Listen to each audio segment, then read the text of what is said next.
So what you're going to do to make a cartouche, you take your parchment paper and you fold it in half. So we're going to do a little origami now. I love doing origami. And then you can rip it in half or cut it. That's easier. Right? That's for you if you need it. But then you're going to have this. So this is how you start with your cartouche. Okay? So we're going to go on a little journey. First thing we're going to do,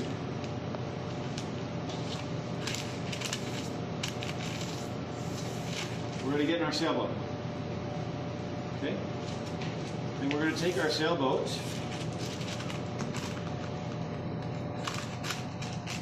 into a house. To our beach house.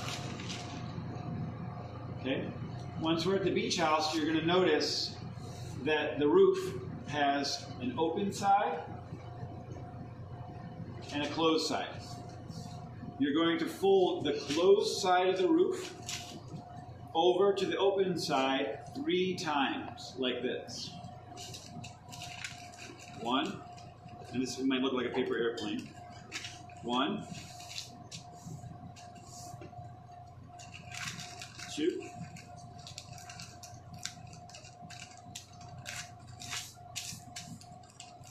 3.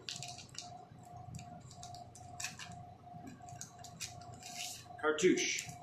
Then we're going to do a little applied math. Are you ready? Ready? Take a breath. We're going to be okay. What is it called when you measure across a circle the whole way? Diameter. What is halfway? Radius. See, you already know all this stuff. You could teach me this stuff. We're going to measure the radius of the pot. So you kind of just look roughly in the middle, and you just measure, eyeball it. Right, so this is where I'm going to cut. So the pointy side goes to the middle, and then you just cut right on the edge there. Okay. And what you've made is a really cool lobster bib. Now this is the part you don't use. This is the part you use. Okay. From here now, you want to cut just a little bit of the tip off, but be careful so it doesn't end up in your food. Make sure you know where it goes. And then throw that out. That's ended up in people's rice before. Not cool. So this is a cartouche now. It looks like this. Okay.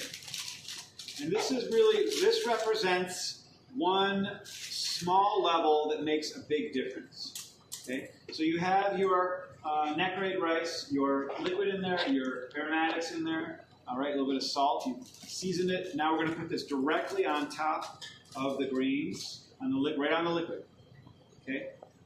And then you put the lid on. What's the question? Good. Why? Well, what the cartouche does is it keeps all the essential oils from the chicken stock, from the thyme, from the bay leaf, right? All inside versus coming out with the steam on the outside, right? Steam still comes out, but the essential oils go back in. Great cooking is paying attention to small details. Great cooking is paying attention to small details. It's not any one big thing you do. It's a lot of little things that you have to know. And this is a great example of one of those really little things that almost seemed insignificant. That when you do all the other ones